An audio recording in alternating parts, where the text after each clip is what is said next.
Welcome to the Legendary Upside podcast. My name is Pat Kyren. You can find all of my content at legendaryupside.com. With me today, Kyle Dvorchak, Daniel Racz, Sackreligious, the guys helping me with the Leg Up Best Ball rankings. Those include Underdog and DraftKings now, working to get additional rankings up on the site. But yeah, guys, how's it going? It's good. DK dropped again a second year in a row of really good contests, which is nice to have a second operator in the space that's really committing. Did you guys see that they dropped a $10,000 buy-in, 144 total field size? I assume they got really good feedback on the 50K 12-man league they ran, which was almost sort of like live finalish, like event-based thing last year. I don't say a gimmick, but like an event, not just a draft. And now they're just like pot committed to a massive high stakes pool. Like very interesting to see the move from them. Yeah, I mean, I'm not sure how much general interest there's going to be in a 10K buy-in league, but yeah. What was the payout for that? What's the top price? It's 400K to first. Wow. Yeah. So the four of us are splitting a couple bullets, right? Yeah. Look, so I have some tickets to soccer contests and like tennis contests coming up. I just have to win all of them consecutively. I've got some long shot. I've got like the MLB up too early wins. I just need to win 400 of those in a row, and I should have enough money in the account to at least chop one with you guys. Yeah, I'm only 2 Nepalese cricket bets away from getting there. Well, this pod we're gonna be diving into probably the underdog rankings is where we'll get into, but the DraftKings rankings, the underdog rankings, they're all kind of driven by like the same general takes on players, and then it gets adjusted per the site. DraftKings obviously PPR, yardage bonuses, a little bit of different market, different ADP environment. People take quarterbacks earlier, that type of stuff. But the general player takes are the same on our side. As we look at the top of the rankings, we're not that different than the market, to the point that we've capitulated on Bryce Hall. Bryce Hall down to 8th on underdog as Amon-Ra has flipped him in ADP. And in general, I think we're not trying to take stands this year in the first round. Do you guys agree that this first round feels like fairly efficient? Yeah, we were like pretty passive in the first round last year with some sort of minor stands, and we're even less so this year, which I'm fully comfortable with. And I feel like this year's first round, we were just talking about this in Discord. Last year's first round was like pretty good. It wasn't anything egregious. And this year's is even easier to just line up with ADP, say, I'm not going to, like, there are better picks to take stands on in rounds 3, 4, 5, 6 and onward. First round is like really solid. There's not like an easy fade like we've had in previous years where there's 28, 29-year-old running back coming off an inefficient season, throw them up to 2%. We're not getting any more than that.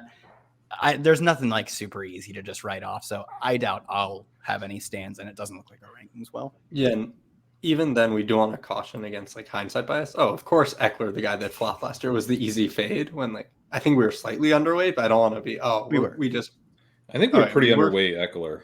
I mean, I didn't really have much at all.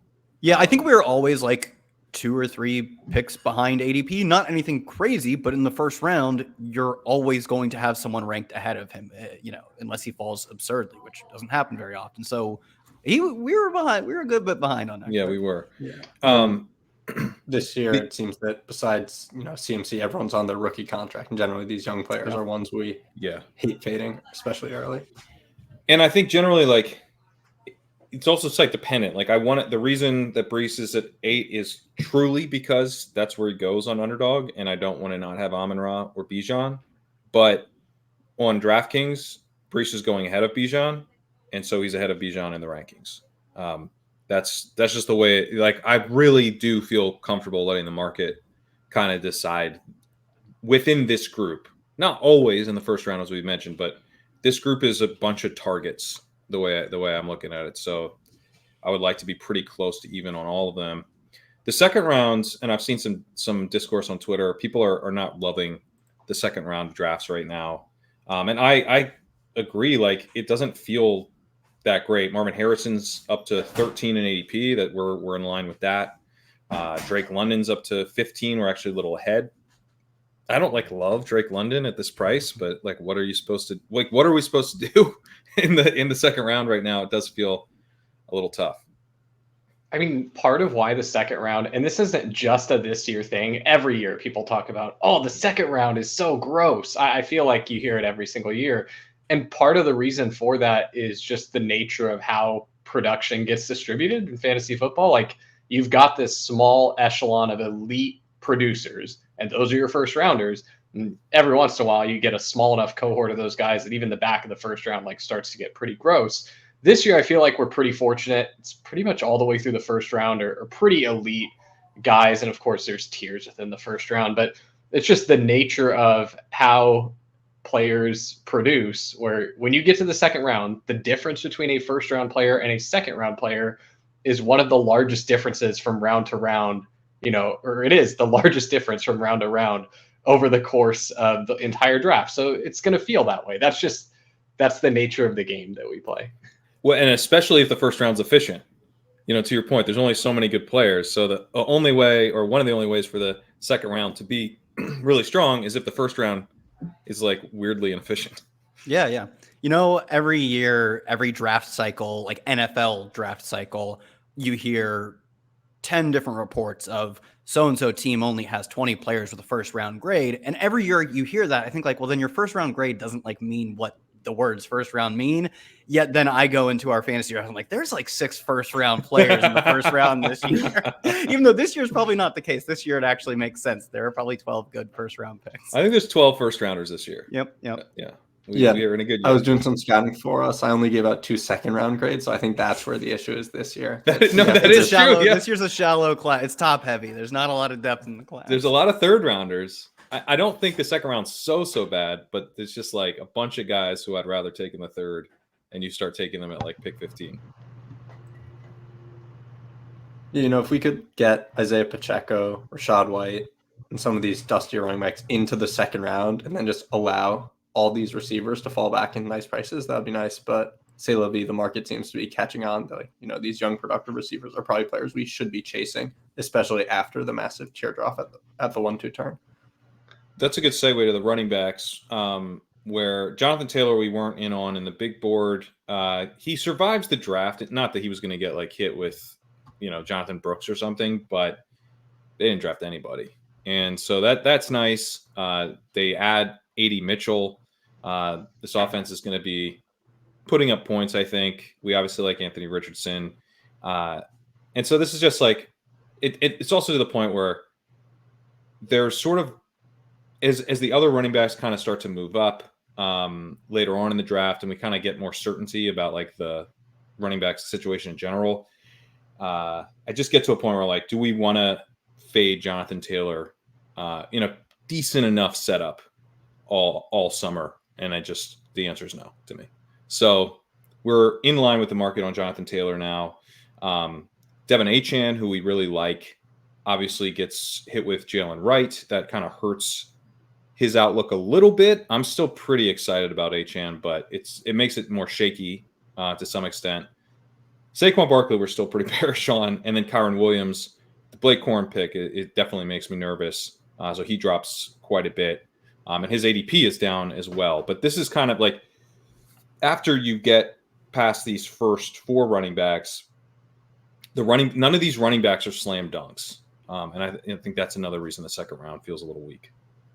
Yeah, and as we talk about with Achane, I think with Kyle Pitts, his second year. So again, we were in that year, but Ben Gretch it was either Ben Gretch or Dalton Cates who talked about, if Kyle Pitts' ADP was in the first round, how much would you want? And then most the ship chasers, the answer was probably not 0. It kind of, obviously it matters what Achane's ADP is, but also this is the archetype that we really want to chase, the guy that can drop 30, 40 points, the most explosive offense. So although his ADP will continue to slide, we'll be in. And if his ADP were to increase, we'd also be in. Yeah, it kind of reminds me of years of doing the dead zone running back where the dead zone would shift by half a round. And I'm I don't know, man. I'm going to wait until the market shows me it can truly price bad dead zone backs. Half a round, do I really care? And the same is kind of true with Achane. I'm going to keep betting on this profile until the market proves it can 100% accurately price these kinds of guys, because he's been that good of a bet historically that Sure, he's probably more expensive this year than if his archetype landed in, even though running backs go a little later now, his archetype something we'd be very excited about in 2015, 2016. And no one would be mentioning the math of his yards per carry regression. I still think I'm going to bet on this guy until the fantasy community at large proves they can properly price just how explosive a player like his upside is. Yeah, my feeling with Achane is that people aren't really giving him credit for how talented he looks to be. And his prospect profile was pretty strong if you ignored his weight. Like really strong if you ignored his weight. He was productive like traditional running back with versatility, and then like immediately comes in and crushes on a small sample, and then he gets hurt, and that's where you do start to think about the weight again. But last year he had 279 rush yards over expected per NFL Next Gen. That was second to only Christian McCaffrey. He had 103 attempts. McCaffrey had 272. McCaffrey had 349 rush yards over expected, so a decent chunk more. But Achane was averaging 2.87 rush yards over expected per attempt. That was the best in the league. McCaffrey was second. Jalen Warren was third. James Conner actually fourth. But, we were like excited about these efficient young backs. I mean, this is about as efficient as we've ever seen. Like, again, 279 rush yards over expected. Nick Chubb had 284 in 2022, in a full season in 2022. Like, it was just outrageously efficient as a runner, and we know he can also catch the ball. I know Jalen Wright's fast and he's got size, but he was a 4th-round pick, and I'm not like, if Jalen Wright's eating into De'Von Achane, he's not the guy we are hoping he is based on last year's results. Like, eating it enough to where it's like really crushing his value, because the whole thing with Achane is he can do it without needing 20 touches a game. He can get there as a 1A back, hyper efficient in an offense that's kind of designed really effectively to get efficient running, efficient yardage through the receiving game and the running game, but he can be involved in both. So the kind of the player archetype, betting on a second-year guy with that level of efficiency is just always something I think that makes sense. And then it especially makes sense in best ball, where we're going to get that single week upside. And it especially makes sense in tournament best ball, where if you happen to capture a guy who puts up 30 points in week 15, you're advancing. It's kind of a no-brainer, I think, to chase this archetype. But this, to the Jonathan Taylor point, it's one of the reasons why, like, who could kind of bury us for fading him of these other early backs with some warts. Taylor definitely feels like he could bury us. Just, that same single week explosiveness in a good offense kind of finally came around on him for that reason. And I think that's the point that you've got to hit on with guys like Achane and Taylor. I think a better way to frame it, because I see so many people argue, well, Achane's not going to get a full workload. He's only going to get a small amount of touches every week. So there's no way he can, quote unquote, pay off a 2nd-round tag. And that's really not the game that we're playing. I think the easiest way to think of it is pretend Christian McCaffrey was suspended for 16 games, and he's going to come back week 17. Fresh legs, he's ready to go. He'll be projected for his full workload. Where are you going to draft Christian McCaffrey, knowing you only get him for week 17? It's not a last-round pick, I'll tell you that. Like, it's certainly higher than that. And so that's kind of the way that you can start to think about this concept. Of course, like, we're expecting production from Achane during the season. It's not that he's only going to produce for 1 week and we're going to get that huge week and that's all we need. We're probably going to take McCaffrey in that scenario.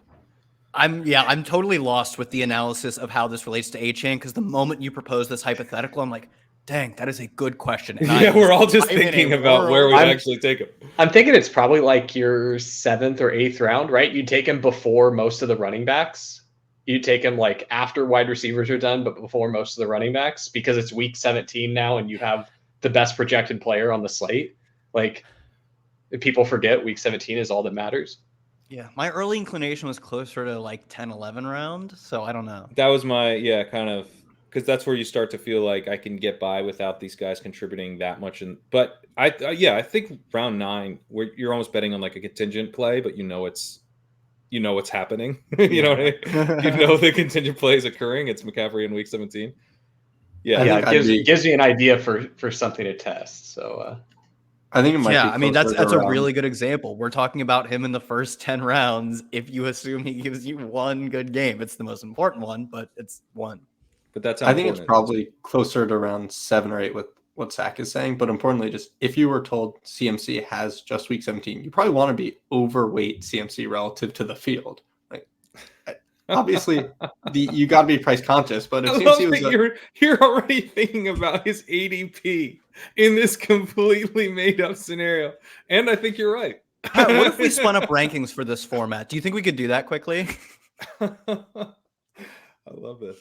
But yeah, I mean, that's what we're trying to kind of like. Another way to think about it is like because this is what happens, right? You draft a bunch of these teams, they're all going to advance, they're all going to the final, but then reality hits and you flip over the cards and you're hoping you get one team in the final across all these teams you draft, right? If you flip over the cards and that team has Achane, how do you feel in week 17? I think I feel pretty good. I think I'm psyched. Like, and I tell you, like last year, I was flipping over the cards and I'm going, where's Achane? Where's Achane? Where's Achane? I wanted him, you know? He's got that single week ceiling. We can really pop off. And he flashes a rookie. Year 2 is when we actually do see. We always hear, you know, oh, this guy will get used more in this way. This guy will get, you know, a lot more touches. Year 2, historically, is actually when we see those jumps. And so, not to say that he's definitely going to get used a lot more, but if he expands his role in a big way, becomes kind of the clear 1A in that backfield, it would be this year. This is the year to take that leap of faith, I think. It's one that could burn us. He could end up being like a 1B explosion back that's like kind of a 7th round value that we're paying 2nd round prices for. That comes with the bet. That's part of the downside. But I don't know, like if you end up with 2022 Tony Pollard in the 2nd round, like are you devastated? Because that's, you know, maybe one of the downside scenarios. Yeah. All right, let's talk Kyren and Barkley. Any thoughts on those guys before we move on to and I guess Josh Jacobs, because Josh Jacobs and Kyren are pretty similar bets all of a sudden. That's scary to think about. Yeah, I mean, the thing is, Jacobs is coming off a really bad season. It's like Jacobs last year is the bet we're making with Kyren this year, which illustrates how fraught with risk it is. You know, we saw Kyren's a good back. I think he's probably a really good back. But really good backs fluctuate to below average backs, as Jacobs did last year, at a really high clip. The guys who are at the top consistently are so few and far between. Like, Derrick Henry, Nick Chubb, and Christian McCaffrey are consistently at the top of the rushing metrics, and then ranks 5 through 50 are a big, massive shuffle every year. And Kyren's probably in those ranks. He's definitely not like in the top 5 of pure talent, consistently being one of the best fantasy points over expected, rush yards over expected type of guys. So yeah, I don't like that comparison all much, because I want to be in on Kyren, given that he is extremely young in terms of his age into the NFL. And he's on a great offense that gives him a ton of advantageous looks. But like the moment he slips into where Josh Jacobs was last year, Blake Corum is knocking. Yeah, I'm not. I'm not really drafting Kyren right now. I'm kind of waiting to see how far he falls, but I certainly could get back in the 3rd round. Any other thoughts on these guys? Yeah, I think. Go ahead, Daniel. I think Josh Jacobs really caught me off guard. You know, they invest in him. It's essentially a 1-year, $15 million deal with 3 options after. But again, that's significant commitment. They then bring back AJ Dillon. Like, oh, that's fantastic. He's at least better than AJ Dillon. Like, yeah, Kyle talks about that 5 through 50 metric. You know, running back who's not in 5 through 50, Mr. AJ Dillon. He's at like the bottom of all. There's these a metrics. bottom effect where the guys in the bottom 5 somehow just hang in the bottom 5 for years in a row. Yeah, so Josh Jacobs, we felt really good. It's Jacobs, it's AJ Dillon, and Emmanuel Wilson or Patrick Taylor. And then, they spent a 3rd round pick on Marshawn Lloyd. That's neat. I guess, you know, the Packers will just. And keep also, doing LaFleur keeps talking about how he likes the way they used Aaron Jones. And like Josh Jacobs, it's like a weird thing where we should probably give Josh Jacobs credit for consolidating all the touches over the course of his career as like a talent. That's an indication of talent, reliability, all that. But he's not as talented as Aaron Jones on a per touch basis. He's not as explosive. He's not as dynamic. Aaron Jones never gets the workload that Josh Jacobs does, but it sounds like Josh Jacobs might be getting an Aaron Jones workload. I don't like Josh Jacobs in an Aaron Jones workload. I like him with a Josh Jacobs workload. So, yeah, I'm a little nervous about that. Yeah, and I've noticed Jacobs starting to slide in my rooms a little bit. So I'm wondering if we see him come down a little more. And I think the way to play both Kyren and Jacobs right now is to just be a little patient on it. It's not to take 0 of them right now, but take them if they slide and then see what the market does over the course of the summer. Because, I mean, every year it feels like come August, all the running backs get pushed up as you get more casual drafters. But we got a long time before August. So I think we could see these guys slide a little bit more. And then you might want to increase the frequency that you take them. If you're able to, consistently pick off Kyren in the mid-third, then all of a sudden that's probably risk I'm willing to take. Because we start running out of the wide receivers where I'm super excited to get on my team, like as my third wide receiver. I might start considering taking Kyren over like a DK Metcalf, who we've got him like right next to each other in the rankings right now. But later in the summer, that's going to be an easier click for me, I think. Yeah, and so much of this, like there's this dynamic that happened in the big board, and it's happening now in early best ball drafts. It's just carried right over, where you can make the case for Kyren Williams at this price for sure. You can make the case for Josh Jacobs, Derrick Henry, Travis Etienne, James Cook, and kind of on and on. But like, it's like, well, why would I draft Josh Jacobs if I can get Travis Etienne in the 4th? And it's like, well, why would I take Travis Etienne in the 4th if I can get, Kenneth Walker in the 6th? But it's like, well, actually, I need a receiver there. So why don't I just wait and I can get all these running backs kind of for free in the 7th and 8th? Kamara, Aaron Jones, Dave Montgomery, Jalen Warren, Ramondre. There's this whole big pocket down here that starts to get a little shakier. But really until like the end of the 7th, there's like lots of running backs that I feel pretty good about as my RB1, like almost like too good about. Like I'm willing to push it.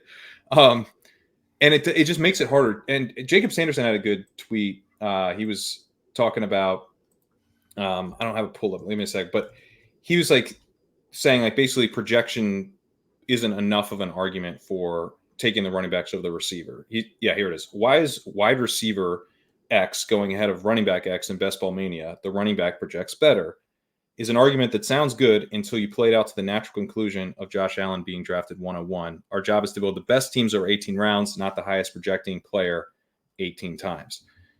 And this is like really, really, really how I feel about running back right now, where like every one of these guys is arguably a value.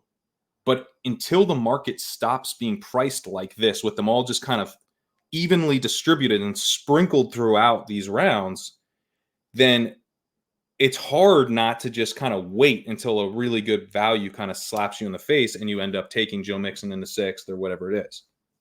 Yeah, I think we want to think of it as a comparative advantage. And you can, I think, most easily do that by thinking of the 2v2 or the 3v3 with those. And, for Pat, he's going to mention Jalen Warren in the 8th round for this, but if you just like randomize the tier running back there with the wide receivers in the 2nd and the 3rd and the 4th, those randomly assigned probabilities, you'd rather have the wide receivers in that tier and the running back later on a team together, even if the running back in round 4 is better than the wide receiver in round 4.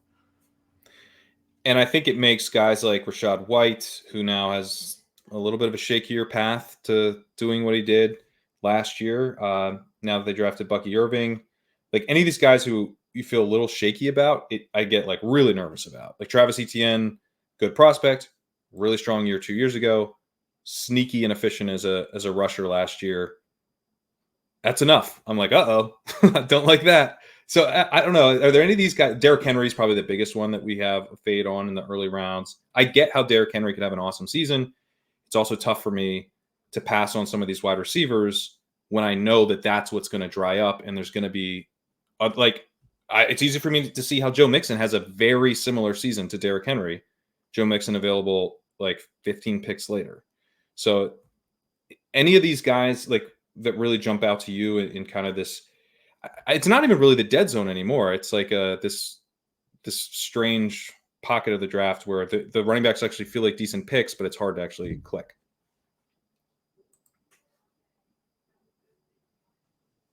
I think none of us want to make an argument for any of these guys. I mean, I think the one we all agree on, which is obviously reflected in the rankings, is James Cook. I guess my question is, so we're past the draft now. How much concern do we have on James Cook, given that Josh Allen has always been the goal line back, and now they actually add another running back to the draft? I believe fourth round Ray Davis, right? Which not a crazy investment. I could still see I still think we all agree that there is a pretty obvious world in which James Cook consolidates a lot of the work. I just think he sticks out as the one guy we are like, this is the one, baby, even though maybe we shouldn't be that confident. I'm that confident, but I'm trying to like check myself on that. Yeah, maybe we ought to have a bit of hubris, a bit less hubris if we're saying, this is generally a bad forest. But James Cook also, I think, that's a good looking tree though. That's a nice looking maple. But Ray Davis in the fourth felt like a 50th, maybe 40th percentile draft outcome for James Cook. But free agency was pretty strong. Ty Johnson, not too worried about that. So I don't think my outlook on James Cook has been meaningfully altered by this offseason. But maybe we should situate James Cook in the forest instead of just looking at him uniquely. The reason I like... Oh, go ahead, Zach. I guess if we're being compelled to say nice things about the running backs in this range, the guy that I could make a tiny case for is, what if Travis Etienne just gets the same amount of receiving work that he did last year? Because he got north of 70 targets. Like, it was a lot. It was more than James Cook. And so if he gets that again, then he's probably a totally fine pick here. I'm not terribly excited for it just because he was pretty inefficient last year and they seem to not know how to use him, which that's really frustrating when you have Travis Etienne on your teams and you're watching him run directly into the back of his offensive line over and over. And then like once every 20 plays, they get him in space and he looks incredible. You're just begging for that to happen more, but it never does. So that's the other guy where I could see the reasoning for drafting him there. But I'm just having so much trouble clicking him over. Like, oftentimes I'm sitting there, it's like Travis Kelce or Travis Etienne. It's like, I'm going to take the tight end. Yeah. Like, or Tank. Which dries up. It's so much harder to get tight ends later. Like, tight end, you kind of have to prioritize. Yeah, Hayden Wings had a really nice graphic on the best ball environment in 2024 versus 2023. And the early tight ends are going later, but those mid-range tight ends are going earlier, which suggests that the market views projected elite tight end as far less valuable, which I think is, I don't even know if it's reading the right books, but it's definitely taking away the wrong lessons. Yeah, that's what I was going to say. I feel like we have years of data where everyone unanimously agrees that tight end, like for a while, it was like tight end 5 or 4, but generally tight end 4 to 6 through 14 or whatever are just a wasteland of guys who contribute nothing. And then the elite guys are really the only ones who make a difference. You could say, like, back in the day, like, Gronk was expensive, and he was one of the few guys who every year found a way to make a difference. And then the tight end 7 unanimously busted every single year.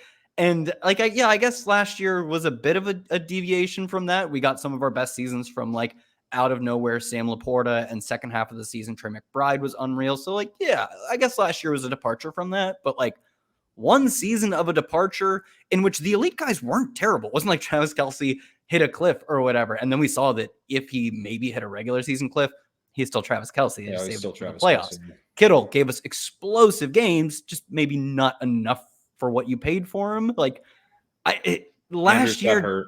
Andrews was going off in that game when they got hurt too. Yeah, Andrews, exactly. Andrews, like, these are all like very sort of, I don't want to say nitpicks, like they were probably all sort of net losses, but they don't shake the foundation of what I believe the tight end position is from a fantasy perspective. Like, they don't move the needle. I think elite tight end will always be an edge because it's never fun. elite tight end is never fun. If you're drafting a bunch of elite tight ends, I think you have to understand that a lot of these guys get hurt, and then it seems like even the great years for elite tight end, like a couple of these guys will just totally bust. But the point is, the whole point of elite tight end is that we are actually pretty good at finding that really high-end ceiling that's not available to the other guys. I wrote an article about this last year where, like, if you're just looking to hit on those spike weeks, you can actually do that. You can capture a big swath of the spike weeks in one player by drafting an elite tight end. And in fact, part of the reason that you can do that is that a lot of the other bets don't work out. So it's like, if you hit on Trey McBride, part of the reason that he's likely to be such a big hit is because, like, Andrews does actually struggle to come back from the injury, and Travis Kelce is actually distracted by, dating Taylor Swift and has a terrible season or whatever. Like, all of this stuff, the fact that your Kelce teams are dust and your Andrews teams are dust, it only makes your McBride teams that much more powerful. But that's never that fun. It's a kind of to really win that way, you got to have a portfolio, and it's like harder to sell someone on it. Just draft a bunch of these guys, and a lot of them are going to fail.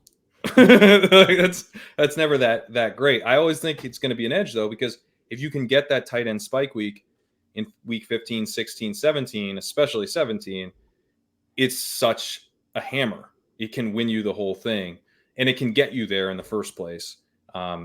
This is a really interesting year because you've got LaPorta, you've got McBride. They're kind of like changing of the guard players, but I think we are changing the guard too early on Kelce and Andrews. I think they're still very strong targets. Dalton Kincaid is polarizing. I'm generally in. Kyle Pitts is polarizing. I'm lukewarm, but I'm not going to fade him. George Kittle is a smash right now. George Kittle going at pick 67 in the middle to late 6th round. You'll see him fall to the 7th round. I'm generally in on Evan Engram, although that's probably where we start to transition to kind of the more traditional second tier of tight ends. But the top 7 tight ends all look like targets to me. Yeah, Engram is one that we might want to have some discussion on because that feels like easily hit a single, but I really struggle to see him get a double, and he's damn sure not rounding second to get to third. With Andrews, you mentioned last year he was going off in that Bengals game. I was there in person, 2 receptions on the first drive. Boy, could I have used 3 more to get over 4.5. And then one last point we mentioned. I've got a phone number you should call, by the way. There's a phone number. I sent Zach a link earlier. You remember that? Yeah, I never forget the losses. But as Kyle mentioned with LaPorta and McBride last year, those weren't even the mid-round tight ends. McBride was going virtually undrafted, 16th, 18th round. Yeah. LaPorta climbed up to maybe round 12 or 13, but that's not even the range of the clear, at best, you're hitting a single. And those were upside bets. Whether we properly factored in the upside, TB, difficult to tell, but they were young, athletic, McBride, Mackey Award winner, open depth chart. But these middle guys, and I feel like Engram is probably one we should reconsider because, they add Brian Thomas, they have Christian Kirk. What if, as Zach said, Etienne gets a bit more or maintains his receiving workload? Just feels thin to be anything more than a single. Yeah, I really liked Evan Engram in the pre-draft contest, but he was going a little later than this. He started to creep up a little. And the other thing about Evan Engram that makes him different than these other, if we're going to archetype them all as elite tight ends, is I don't think the spike week frequency for Evan Engram is there in the same way that it is for the other guys. Like, Evan Engram does have that in his bag of tricks. Like, he can go off for 13 receptions or something crazy in a game. But that's how he gets there too. That's how he gets to the spike weeks. He hasn't ever really been like a huge touchdown scoring type of guy. And you could argue that's just touchdown variance. And maybe he, runs hot this year and jams it down our throats. But yeah, I think Evan Engram starts to be the line where I'm not really considering that I'm playing it through like an elite tight end strategy anymore. I'm more taking Evan Engram because I am never going to lose at tight end by very much if I take Evan Engram over the course of the regular season, right? Like, I just through attrition, like, Evan Engram is going to get me there and refuse to totally dud out because he's just getting so much volume. And so that's kind of where I draw the line, and I'm going to think about those builds a little bit differently. Yeah. I think that's the right way to think about it. It is not really an elite tight end swing, but it's tough because at some point we run out of elite tight ends, and then it's a question of like, is Evan Engram properly priced here? And I think he kind of is. Maybe like we're a couple spots hot, but I actually just moved him down to 70 right, cool. based on those comments. But like, I think he's generally a pretty good pick. I like actually stacking the Jags a lot. I think Brian Thomas was kind of a nice addition for him because you got Thomas and Gabe Davis on the outside. It should open up a lot underneath for Kirk and Engram. This offense should pass a decent amount. I like stacking the Jags with, you can get like Kirk, Engram, Thomas, and Lawrence all pretty easily. I usually just ignore Gabe Davis. But it's a pretty fun stack. So, but I do think he's the line where things shift. Yeah, I think we all agree he's on the other side of the line too. I just looked it up, I'm eyeballing it, so I might be off by one game, but he had one 20-point half PPR game last year. I'm guessing that's like the same number as Juwan Johnson. He had a ton of 18 points. I set the number at 20 to give me a little credit. But I do think the point you made, Pat, about being able to capture so many of the big games is really a big advantage of the early tight ends.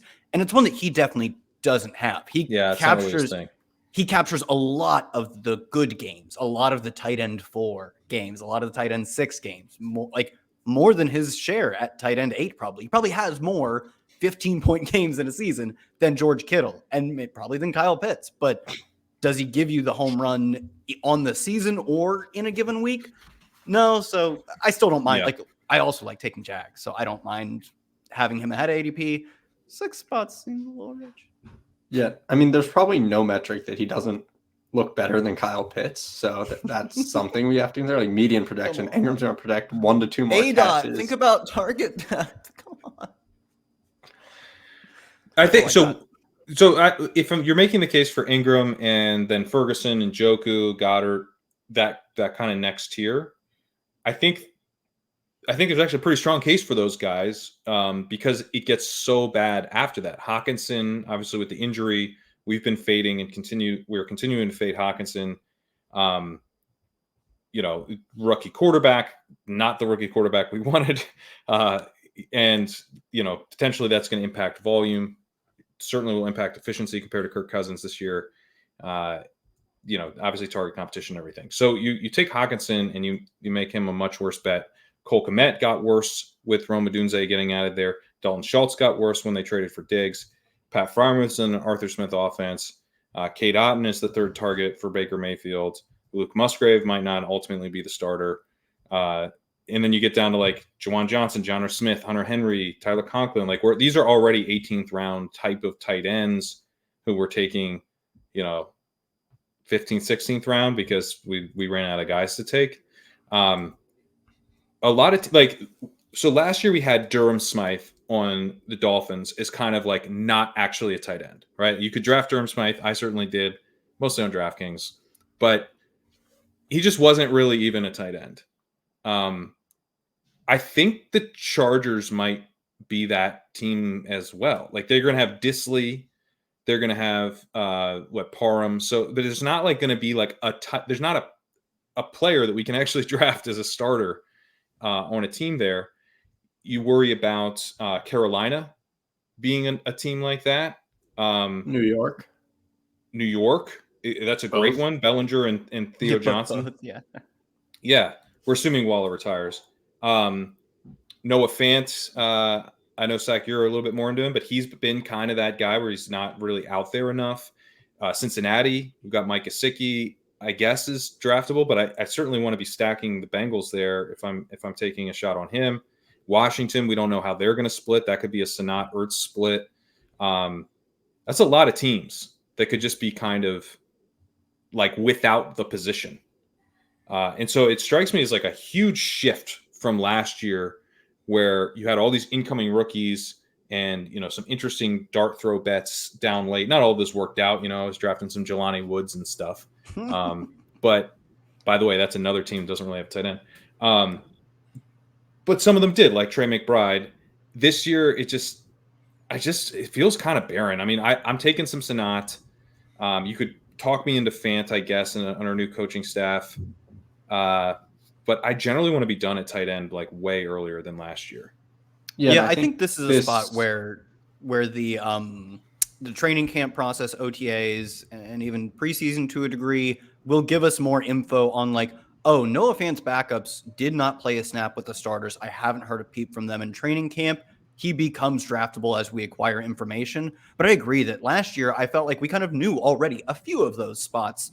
At this point in the year, it instantly at tight end like 13 to 15 becomes a spot where I'm like, there may be a draftable player here at some point. I don't think there's a draftable player here on May 2nd. I don't see how we could be so confident that Gesicki is the top tight end, that Chig plays more snaps, that Tucker Kraft even plays over Luke Musgrave, these types of situations where I think this is one that hopefully throughout the summer we get to diversify deeper into the tight end pool. But right now, I find it a hard bet to make on like literally any of these guys. Yeah, this is similar to the process we had with a lot of ambiguous running back 2 situations last year where we preached, wait, you can take these clear tight ends. We loved Hunter Henry last year and he was a single, but in the 18th round, a single will do. But this year, so many of those ambiguous players are being elevated. I mean, as high as like pick 60 on the Atlanta Falcons, we might be drafting 18th round tight ends. So I think that speaks to the edge of like the truly elite tight ends with the Kincaid, McBride, Andrews, LaPorta, Kelsey tier. Yeah, and the thing about ambiguous tight end versus ambiguous running back is that when an ambiguous running back hits, like it can be pretty big. For an ambiguous tight end that you're not in on to hit and bury you, so much has to happen. Like they've got to Trey McBride and Trey McBride, by the way, was not really that ambiguous. Like we were on him last year. I had a pretty big bag of Trey McBride because he was the most talented tight end on the roster. And we were just praying that Zach Ertz was not going to play there for very long. And so I think to want to make a bet on these late tight ends, you need either a lot of certainty through information or a lot of certainty through your conviction that this is the guy, that this guy is just mispriced by the market. There are a couple guys that I actually feel that way about now. And so last season, I was doing this with Hunter Henry, who, like Daniel said, is a single. Jake Ferguson, who I'd say was a triple to a homer at his price last season. He was a homer. Yeah, and Trey McBride, who was also a homer last season. So I feel like this is I don't know why the market isn't as good at pricing some of these guys, but some of them do seem kind of clear to me as like there's a difference between them, even though they're kind of all clumped together, these guys. My biggest differences would be Juwan Johnson, who Juwan Johnson is like the way his production comes I'm talking in like his raw fantasy points, comes kind of like the good Evan Engram weeks. And then when he has a bad week, it's like he didn't play. He just gets 0 points or whatever. But it doesn't really matter at tight end because it's like a bad week of 0 isn't that much different than the okay weeks of 4 or 5 that other guys get you. So if you're taking Juwan Johnson as your third tight end, that one feels pretty good to me. And Juwan Johnson has some spike weeks in him. He kind of fits into that Darren Waller archetype of he was a former wide receiver. I think that he is not getting the respect he deserves from the market. So we're pretty far ahead on him. Yeah, I'm maybe even more bullish than that on Juwan Johnson. I think Juwan Johnson is a pretty clear target.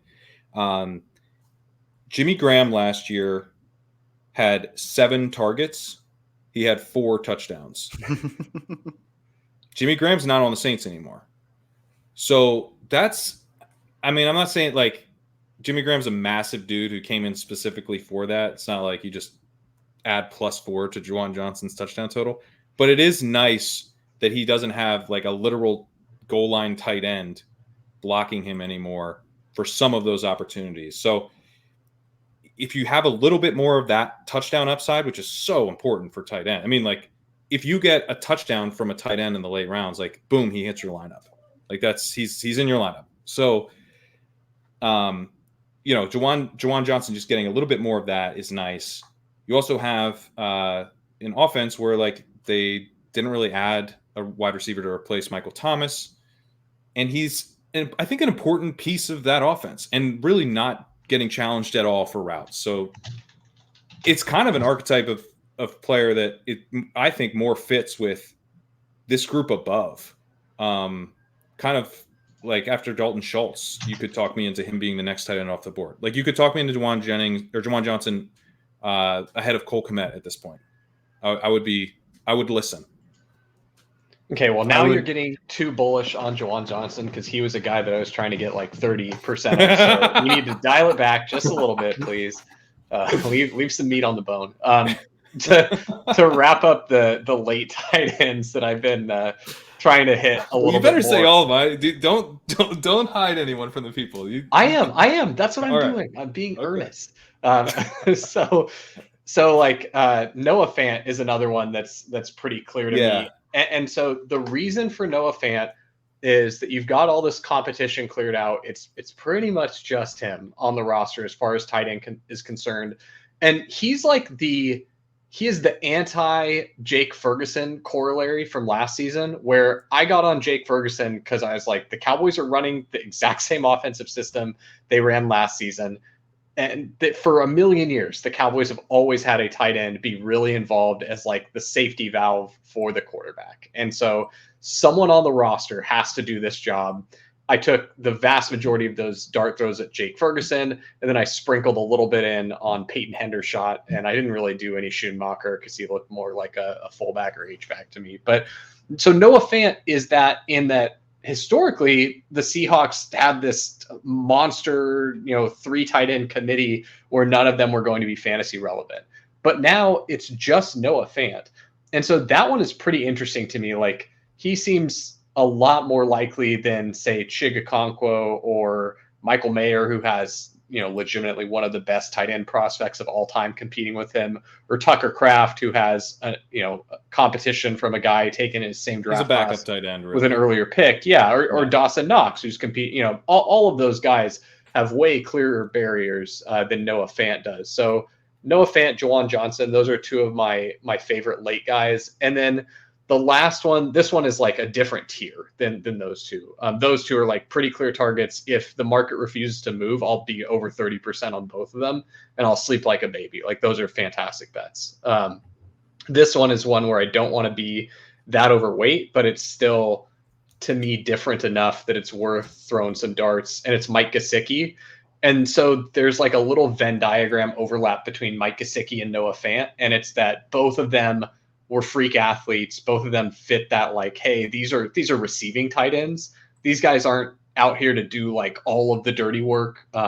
If a team's properly deploying them and they know what they have, they're using them more in the receiving game. And so for Gesicki, it's just a little concerning to me because, he didn't have a ton of competition in Miami and he still couldn't do very much. And he didn't have very much competition in New England other than Hunter Henry, and he still couldn't do very much. And he's been bad for a bunch of years and all of his coaches hate him, but other than that. Yeah.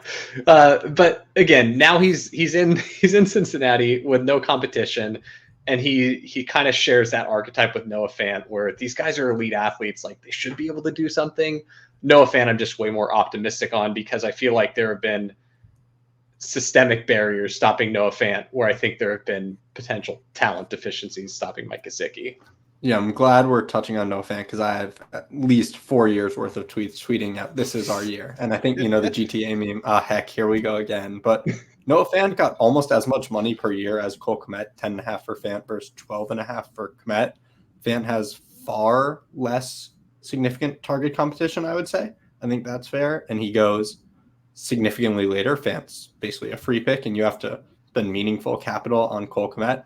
I am not saying I would take Noah Fant over Cole Kmet. I think I might, but I am saying that in the 18th round, Noah Fant is a fantastic pick because it confirms my priors. Yeah. By the way, if we're doing the touchdown counting thing, that we get to just move these touchdowns over to a guy, Noah Fant gets 3 more. He gets three more touchdowns. Yeah. From Disley? Who's he getting from? From Disley and Parkinson. Nice. Well, if it was from Parkinson, I don't think we can count that one because that could be from literally anyone this year. Parkinson was not like a goal line. Parkinson was just a random. But believe it or not, Parkinson was more fantasy productive than Disley last year. Okay. Parkinson got a bag in free agency too. He got like 3 years, $24 million with the Rams. Right. Maybe he's going to be out most, if not all, of next year. Like Colby Parkinson might score 8 touchdowns next year. Is Colby Parkinson a target? I was bagging on him, but was he the league winner? There's no way. There's just no way. Colby Parkinson had 2 games with double-digit fantasy points last year, and they were both games where he had touchdowns. But he's like 24 years old, catching passes from Matthew Stafford. It's kind of shocking. I thought he was a journeyman in his 30s, but no, he's fresh off his rookie contract. Yeah, all right. Hunter Henry was a guy, actually, as you guys were discussing. I was wondering if maybe we're a little too low on Henry. Hang on, let me pull him up in the ranks. Yeah, so Hunter Henry, we're well behind ADP on. But not a ton of target competition there in New England, and they get a huge quarterback upgrade. Is he someone that we should actually be targeting a little bit more? I feel like ADP is probably just like a tiny bit rich on him. But at this point in the draft, it's like, who cares? We probably should come up a little closer to ADP on Hunter Henry because he did get a quarterback upgrade. And, I mean, there is a chance that Hunter Henry is the best pass catcher on the Patriots this year. That's what I was super high, but there's a chance. I haven't seen any press conference quotes from Hunter Henry saying that he can make people in wheelchairs stand up. So until then, I will still be acting as if Javon Baker is the top pass catcher in New England. Yeah, he does feel like a pretty good bet again this year to hit a single, whereas like Jonnu would probably be like a good outcome to be Durham Smythe, which is a bad outcome. So we should be up. I don't know if we should be at or above ADP, but I moved him just behind ADP. Yeah, that's fine. Yeah. But yeah, I mean, I think just generally, like we're not even like really making bull cases for these guys. We're just like, oh yeah, you could draft him for sure. Juwan Johnson is, we got a little excited. I know you guys like Fant a lot. You're like convincing me like, I have Gino. Yeah, I'll throw him on there for sure. I'll prioritize him. But I don't know if I'm like going out of my way to get Noah Fant. And so it's just kind of a be done sort of thing. Like if I see Freiermuth and I don't have 2 tight ends, I'm kind of bummed. You know what I mean? This is generally a bad group. Kyle said that Jonnu's good outcome is Durham Smythe. I'd push back. I think it's more like Andy Bernard in the office pushing paper. Like this is either the best decision you made or the biggest mistake of your life. Because he could be Durham Smythe, but he's also really fast and plays for Mike McDaniel. And I feel like that's worth something. Whereas Durham Smythe probably runs like a 6'2", 40. But he blocks his ass off, dude. I don't know. I think Jonnu is like basically an H-back. I agree. I think your good seasons with Jonnu are that he gave you 8 weeks that were 10 points, because he got 8 touchdowns. Like that's what you're hoping for. Which you'd be stoked if you got that at his price, but he feels a little bit more like a small win kind of player to me. But most of these guys I stack, right? You get down here, you're taking, how are you deciding? Like, again, Johnson is a target for me, but after that, it's like, why have I taken Jonnu? Because I have Tua. That's why I'm taking Jonnu. Why am I taking Fant? Because I have Gino. Why am I taking Conklin? Because I have Aaron Rodgers. It's like, Sanat, I'm kind of mixing in a little bit just as like a bet on rookie upside. He was a pretty interesting prospect that I liked. I am taking some Isaiah Likely when I have Lamar, if I don't get Andrews. But I'm trying to stack these guys. Gesicki, same thing. I'm only taking him because I have Burrow. So that's really what these dudes are. They're just like kind of scratch off stack pieces. You hope you catch the touchdown and it's tied to your quarterback and you get, another piece hitting your lineup. You're like 12 points, sick. That's really what you're going for. It's just all the more reason to just kind of prioritize tight end. Not necessarily in the early rounds. I mean, although I certainly do like taking them there, but I'm breaking ties to Dalton Schultz. We're kind of waiting for him to drop a little bit right now. I was drafting a lot of him earlier, so he's not the best example. But I'm breaking ties to getting done at tight end basically as soon as possible. Yeah, I think you made a good point about us not losing the plot with these late tight ends. Someone here was saying that Noah Fant should go ahead of Cole Kmet. Could have been any of us, but once you take one of these quarterbacks, it becomes imperative to stack them. Like in playoff basketball, once you take Patrick Mahomes, you're taking the Chiefs playoff the pass catchers, because if they're in a Super Bowl, you want the players attached to Mahomes. This is a less extreme example, but if you hit, who's the best quarterback for this? If Geno Smith is your quarterback on the final week and his score is counting, he drops 30 points, you're much more likely to want Noah Fant. Yes. Than, Ben Sinha. 100%. Well, it goes the other way too, just because of how much tight end production is tied to their touchdowns. It's like if Noah Fant has a big week, like Geno probably had a pretty good week. Everyone's eating if Noah Fant actually got to eat. So, yeah, that's true. Yeah, and the second Noah Fant gets in the end zone, I mean, it's literally just that's who threw it to him, Geno Smith. Yep. That's great. The other side of this quarterback, I think, is like not as straightforward as tight end. Tight end there's like some really good values early, and then it's hard to find values late. So it's sort of easy to know how to play it. Quarterback, I think we're generally in on these early tight end or the early quarterbacks. We've got mostly slightly ahead of ADP positions on Josh Allen, Jalen Hurts, Lamar Jackson, Patrick Mahomes, CJ Stroud. We're just slightly behind on, but I've drafted plenty of Stroud. You'll get him in the rankings. He slides a little bit sometimes. Anthony Richardson we're ahead on. Joe Burrow we're slightly ahead on. So we're kind of just like generally at market with a lot of these quarterbacks. We're slightly ahead.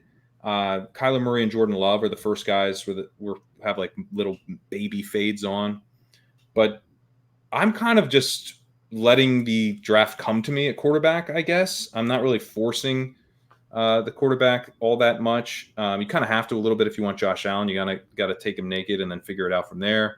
Sometimes you do that with Lamar too. But otherwise, you kind of just like, I have AJ Brown. This is a Hurts team kind of thing. How are you guys approaching it? I think sorry, go ahead. I think that the early quarterbacks are definitely candidates to move up as we get into the offseason. Like every year in the final few weeks, those quarterbacks go, because as more new, less experienced users like Jalen Hurts, a 3-4 turn, that's going to become closer to a 2-3 turn pick, if not an outright 2-3 turn pick. So I think from a portfolio standpoint, you can kind of pack your bags on some of these guys early and be confident that more often than not, in the aggregate, they'll increase in price.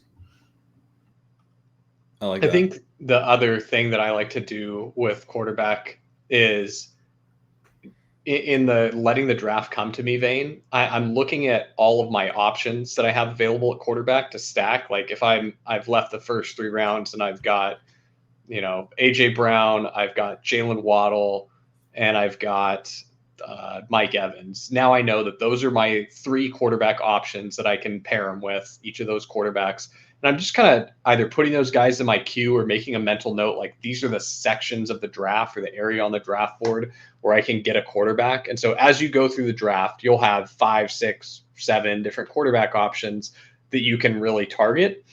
And so it's just kind of planning ahead like that. And then being willing to let the quarterbacks fall. I mean, unless there's a guy that you really strongly prefer in that list of viable stacking partners that you have.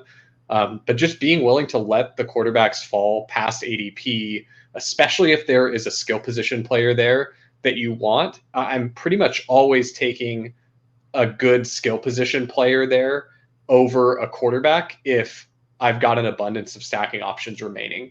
But it requires paying attention to the room. So like doing this on DraftKings is a lot harder because you'll just get thrown wild cards in there. Yeah, someone you have to prioritize quarterback a little bit more. Yeah, someone might double tap 2 unstacked quarterbacks on DraftKings at the turn, and you're just all of a sudden shit out of luck. They might have taken 2 of your options there. But if you're watching the room and you're paying attention to who seems like they're acting rationally and who's not, you can really get away with quite a bit at quarterback and just end up with some pretty crazy values where you've gone 12 rounds without a quarterback, and then you end up with quarterbacks you're just as happy with as if you had taken guys in the 8th and 9th round at quarterback. But you managed to tack on 2 pretty good running backs additionally, where otherwise you'd be looking at your running backs in the 13th and 14th round.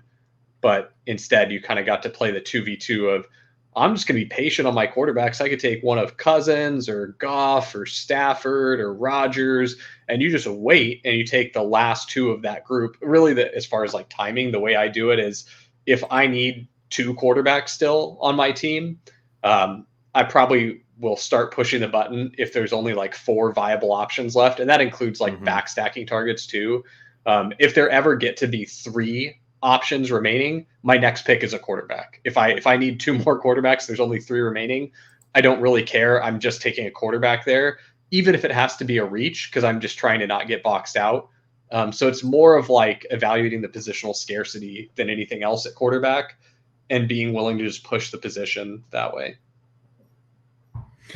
Yeah, and one thing I would note, and this is a topic I've written about last year, is the idea of stacking without the quarterback. You do only have one quarterback that hits your lineup, but we are trying to hit the absolute nuts in the final, and more than one offense is going to go off. And so it's not bad to have stacks. In fact, it's really good to have stacks where you don't have the quarterback. And so someone sniping you on a guy is not the worst thing in the world. You don't want to get locked out. But I just built a team, I believe this was yesterday, that had CJ Stroud, and I had him stacked up with Diggs. I got Dalton Schultz, so got him double stacked, and then I also had Tua stacked up with Achane and Tyreek Hill. Ended up like tacking on Janu and stuff. This is a DraftKings team, but I also had Jaden Reed and Dontavian Wicks, just a little Green Bay stack. If Green Bay goes off, I've got CJ Stroud, I've got the Miami offense stacked through the most explosive pieces.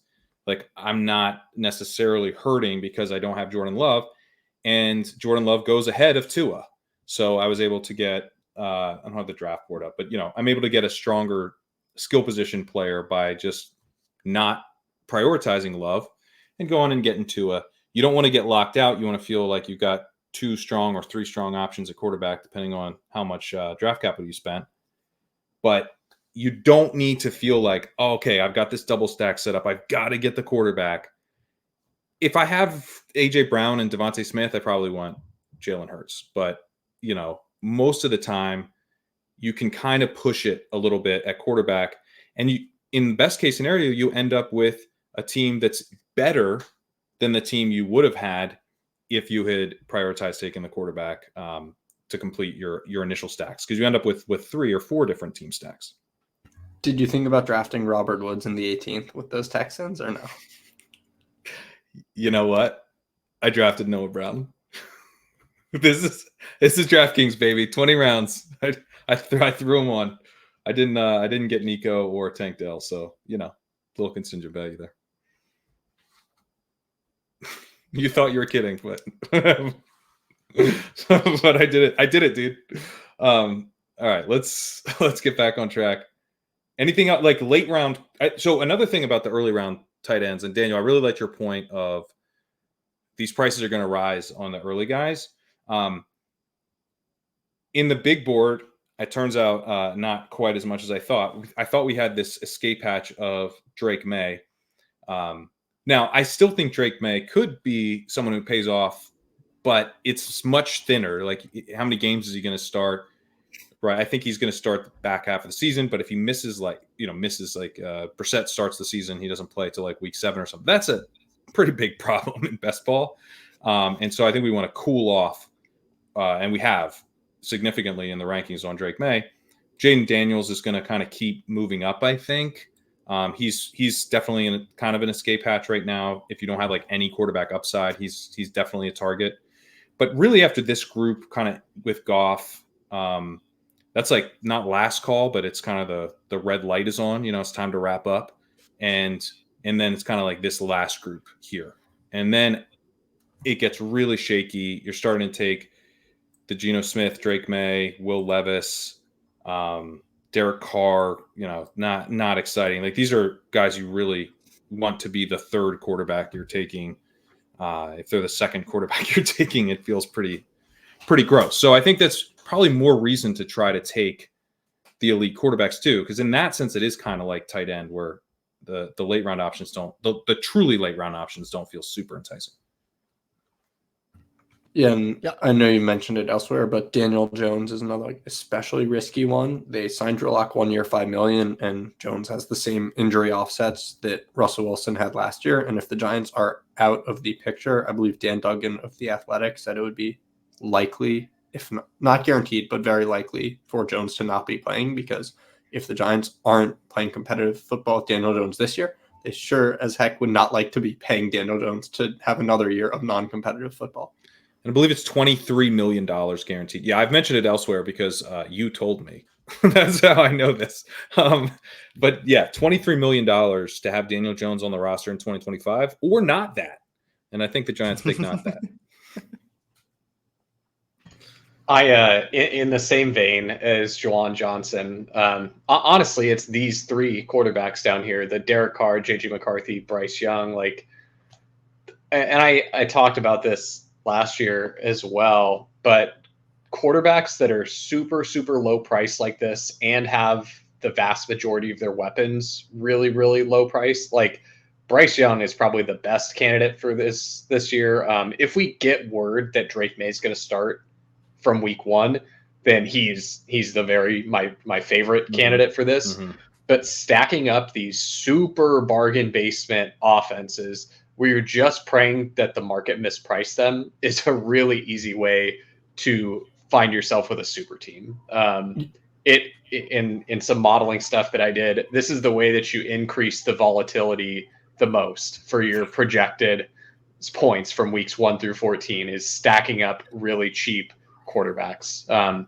So the other thing about Derek Carr, though, too, that kind of separates him from these guys is like Chris Olave is going in the second round. We think Olave is pretty good, and we think Rashid Shaheed's pretty good too. And Derek Carr has been anything but exciting.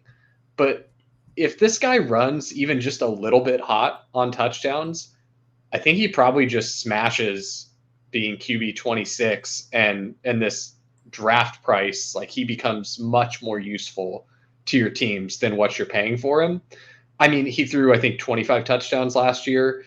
You get him to just run a little bit hot, and maybe some of the Taysom Hill rushing touchdowns just turn into Taysom Hill receiving touchdowns. He's still out there to vulture, okay, but Carr just actually passes to him this time. They're both on the field at the same time. And all of a sudden, Derek Carr is looking like a really, really good pick. So I do kind of like these guys as quarterbacks in case of emergency. This Derek Carr, JJ McCarthy, Bryce Young, where we're pretty confident these guys are starting all 17 games. It'd be pretty hard for them to not. Because when you get down to the Daniel Jones, Justin Fields, like those, I'm not confident that they're starting all 17 games. And Bo Nix, you can feel decent that he's starting 17, but probably not the same degree. 17. Yeah, probably not quite the same. It's sort of the lower upside archetype too. But honestly, as you're kind of talking through this crew, JJ McCarthy jumps out as someone maybe we're probably a little too low on, where if I'm telling you that one of these quarterbacks in the late rounds absolutely goes off in the fantasy playoffs, isn't it the guy thrown to Justin Jefferson, Jordan Addison, and TJ Hawkinson finally back? Yeah, the guy most likely to do Brock Purdy things is the guy that looked just as shitty as Brock Purdy in college. So yeah, it's that guy. Not gonna necessarily push back on Sack's point there, but I think Bryce Young's an interesting candidate to that. I love it because I honestly thought you were going to the Shanahan tree offense. I really did. You got me. Go ahead. Sorry, Dan. No, but with Bryce Young, when you think 2 years ago, I had a decent amount of Geno Smith, thinking just what if the one input of Seattle offense projected bottom 4? If that's wrong, everything else is so off, just a little input volatility there. Last year, Baker Mayfield and the Bucks, Mike Evans and Chris Godwin in the 5th, 6th, 7th round, these are good players. What if Baker Mayfield's good? What if Dave Canales from Seattle, who helped with Geno, is good? And now in Carolina, what if Dave Canales, the guy that helped with Geno, the guy that helped with Baker, what if he does something? And, they added Deontay Johnson. We can get to take Adam Thielen this year. What if Xavier Leggette's not Jonathan Mingo? So that's a nice one. I think Will Levis fits the bill too. As someone, but he is, man. He is. But what if Did it work for those people? No, it never does. But it might work for us, in the wise words of Tobias Junke. But I think Will Levis also fits the bill with Calvin Ridley and DeAndre Hopkins. In the 5 to 10% of outcomes where Levis is a near league average quarterback. Nothing makes you want to stop drafting best ball teams more than getting sniped on Will Levis. He steamed up so much from where he started at the beginning of the big board to here. He's come up so much, and it's tilted me. But no, I agree wholeheartedly with Daniel. That's why I ended up overweight on Bryce Young, is the Dave Canales thesis, and this is a really, really low price offense. So it's just the game doesn't have to be hard all the time. Like your Bryce Young teams, the vast majority of outcomes lose really badly, but there's some time when you win really hard. Like you all of a sudden just got like an average offense, but your last 3 picks were part of an average offense. And, like we're paying good money for average offenses if you scroll up and look at some of these quarterbacks. So that's all that it has to be for things to go really well for you. Yeah, and I gave the examples of Seattle and Tampa, and though they both have Canales, those are the bright side outcomes. When you look at terrible first-round picks going into year 2, Zach Wilson, Kenny Pickett, those were also bets I was comfortable making along a similar thesis of when offenses are projected poorly, yet when they do happen to be at the bottom of the league, you're not happy. You do not want to look at those Zach Wilson Jets teams runs rookie year, even though Garrett Wilson was a complete smash because the market didn't want to take the 10th overall pick wide receiver until pick 108. But these are bets that when they hit, you can really hit big in the late rounds, and you're correlating such a massive win. Yeah, Will Levis is definitely someone I'm interested in because it's the Titans. It's like, I think sometimes it's hard for people to just be like, hey, this is like a completely different group of people. They're all wearing the same colors, but like none of them hang out with Mike Vrabel. Like you don't have to worry about that anymore. And it's like, nope, the Titans never pass. It's like, no, but they will. It's different people. So I think there's just like a bias. And even when I think about the Titans, like I'm imagining them doing Titan stuff. It's hard to imagine a new coaching staff coming in, and not they're going to like throw it all over the yard, but I think they're not going to be nearly as conservative. And so Levis actually, I think, has like sneaky volume upside to just like throw it. They're not a conservative offense. They're not super aggressive, but they're not conservative. He wasn't a disaster last year. He wasn't great, but he could be like totally fine. Like a kind of like maybe he's like a worse Stafford in terms of like his sort of fantasy profile. Like he's throwing too many picks. He's inconsistent, but like he can generate some usable weeks, and more importantly, facilitate usable weeks from Hopkins, Ridley, who we don't love, but certainly could pay off. And the Titans are also concentrated. So if you do stack up the Titans and then you get Levis, like you're actually probably getting the points through Hopkins and Ridley. But that's where we're at, guys. We're touting the Titans. Running before we got about 5 minutes here, but running back we talked about is being like really rich, and you're kind of trying to get rid of the flip side of that is that receiver starts to dry up kind of around the Chris Godwin zone is where I'd like to have at least 4 of these guys. And then running back starts to get kind of, it's like the only thing to pick for a while. But then you get to this range here where I still think it's a pretty decent Brian Robinson, Chase Brown, Gus Edwards, Tajay Spears. But any of the guys kind of later on that we should touch on, some of these dart throws, because we don't want to be taking quarterbacks, we don't want to be taking tight ends late. Are there any running backs that you guys are prioritizing after it gets a little bit thinner? There are a few I really like, but I just need to issue a public service announcement to all drafters out there.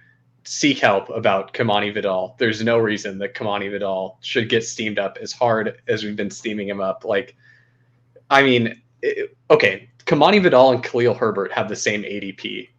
Like, Khalil Herbert's definitely an NFL running back, and Kamani Vidal is not definitely an NFL running back. And to be clear, I like Kamani Vidal. I drafted a bunch of him on the first day of BBM, but he's up here at 182 ADP. Like, let's just chill out a little bit. I keep seeing screenshots of him going in the 13th round and the 12th round. Like, yeah, we're still ahead because we know more steam's coming. We're just like, okay, this is fine. We'll take a little more.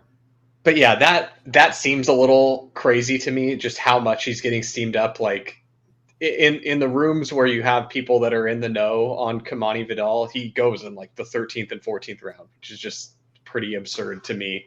But these guys in this giant tier are all guys I want to click. Like, I want to just click Herbert, Ray Davis, Bucky Irving, Marshawn Lloyd, Jaleel McLaughlin, Eli Mitchell. Eli Mitchell is dead, by the way, because Isaac Guerrero, the most athletic player to never see the field in college football, got drafted by the 49ers. So Eli Mitchell is never going to play an NFL snap again, guys. He goes undrafted frequently.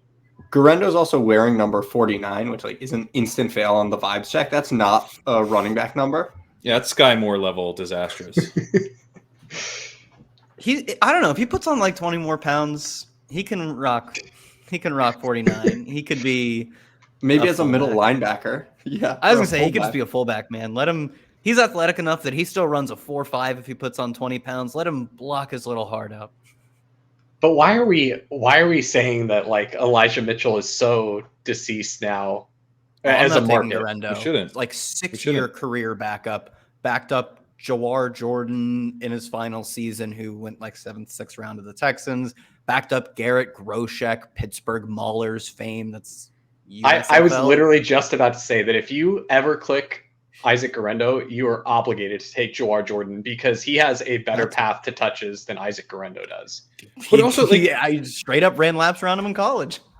Mitchell's on his rookie deal still, so he's not going to get cut, and he's been a guy they like. Like, I know he always gets hurt and stuff, and they brought in CMC, so they don't love him, but.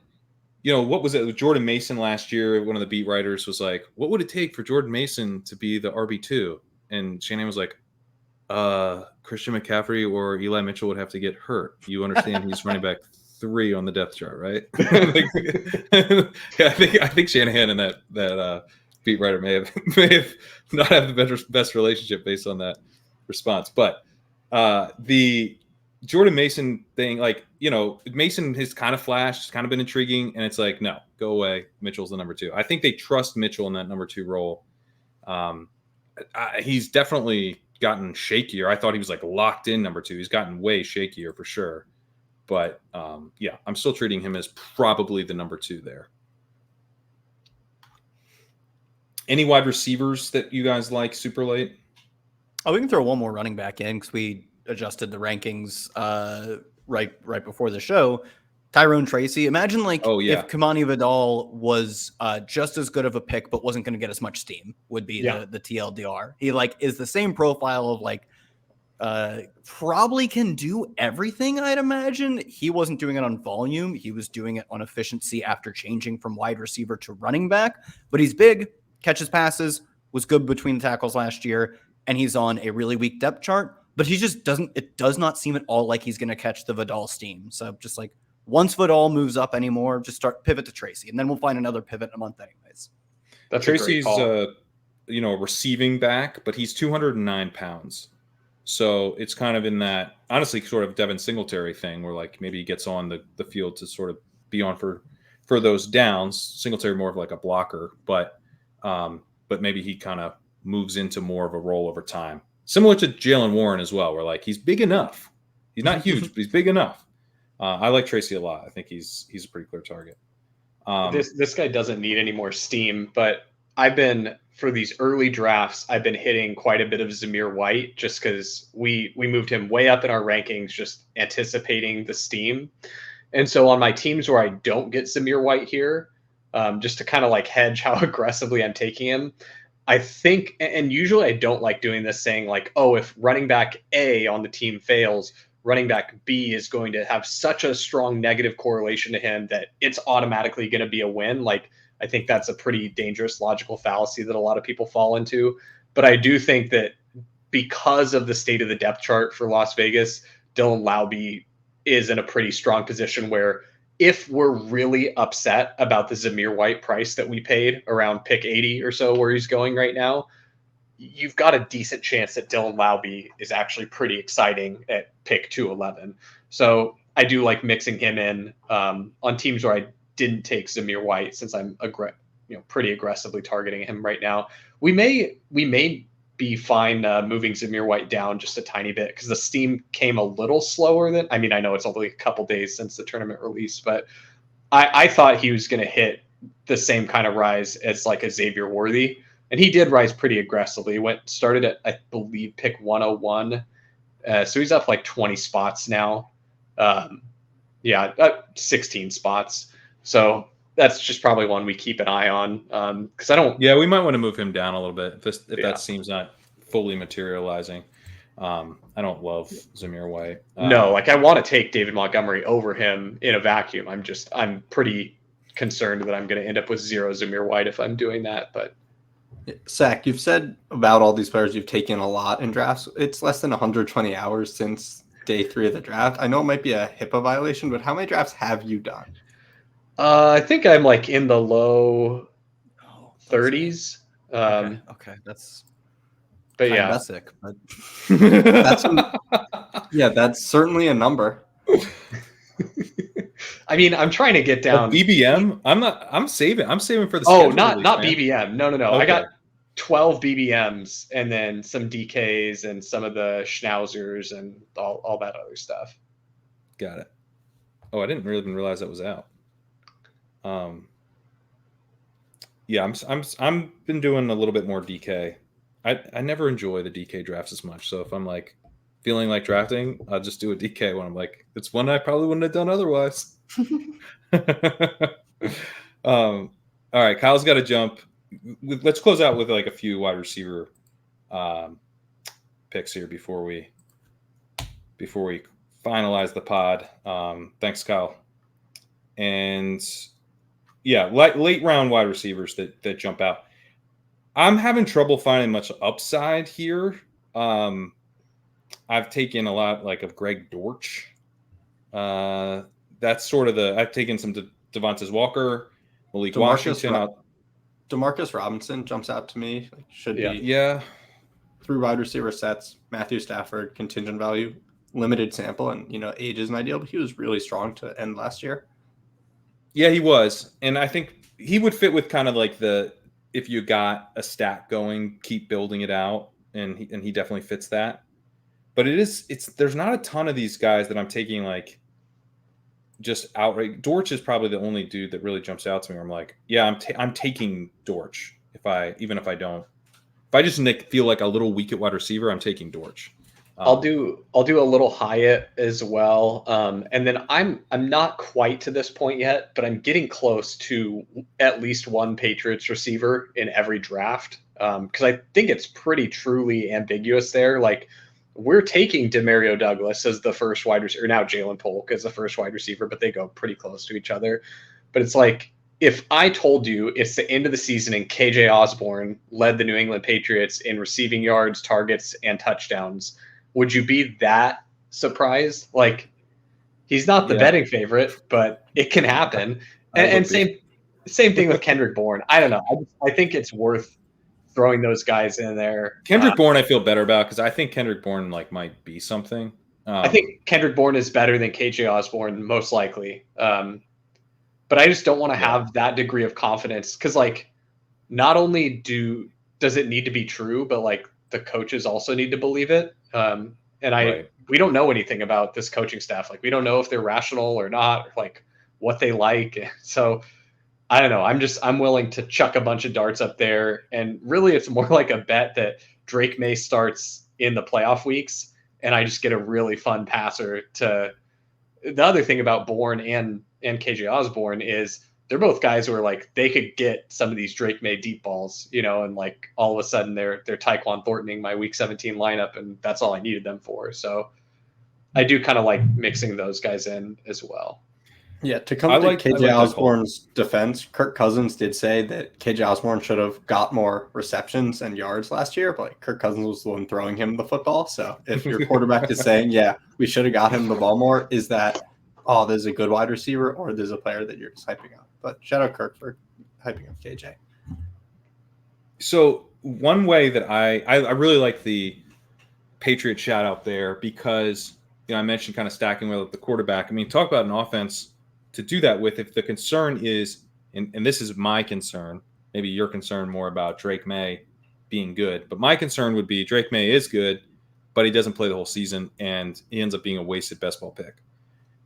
That means that Jalen Polk, Javon Baker, Demario Douglas, maybe Kendrick Bourne, maybe KJ Osborne, Hunter Henry, Antonio Gibson, like all these guys who are all very cheap benefit together if Drake Maye is good. So that's probably one that I need to stack a little bit more, even if I'm not taking Drake Maye.